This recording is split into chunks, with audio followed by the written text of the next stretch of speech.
الفنان اللي قدامكم ده اسمه الفنان سيد الطيب. يمكن هو مش معروف قوي لبعض الناس لان هو مش بيعمل بطولات، لكن ادواره بصراحة مميزة. دايما بيطلع في دور اغلبية الادوار بتاعته اللي هو البلطجي او الشرير. ويمكن اعتقد كمان طلع في مسلسل عصابة بابا وماما لو تفتكروا، في اخر حلقة خالص لما ابنهم اتخطف، وكان هو الممثل ده اللي خطف ابنهم في المسلسل.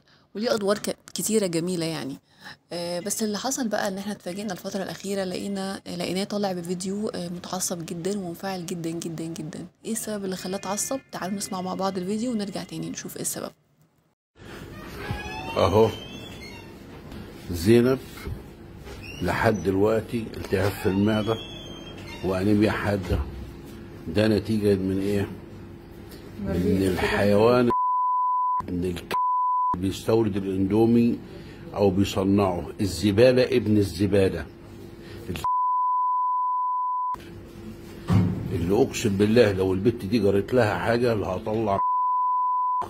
لو انت مين هقسمك نصين، هولع فيك وفي مصنعك وفي شركتك وفي يا ابن. تمام.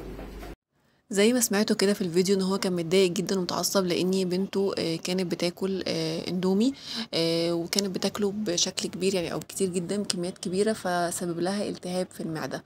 فهو طلع متعصب جدا وبيقول ان هو هيقضي شركات الاندومي لو بنته حصل لها حاجه عشان خاطر التعب اللي هي تعبته.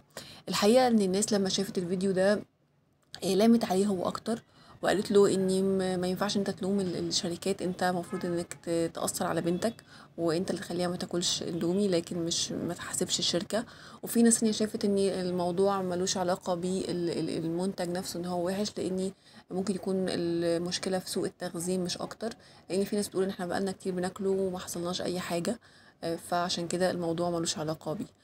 فتعالوا مع بعض نشوف كومنتات الناس كانت ايه، واكتبوا لنا في التعليقات رأيكم ايه في الموضوع. شايفين ان هو اللي غلطان، المفروض ان بنته هي اللي ما يخليهاش تاكل اندومي، ولا شايفين ان الشركات هي اللي غلطانة ان هي المفروض ان هي تكون واخدة بالها من التخزين بتاع المنتجات عشان خاطر ما تضرش الناس؟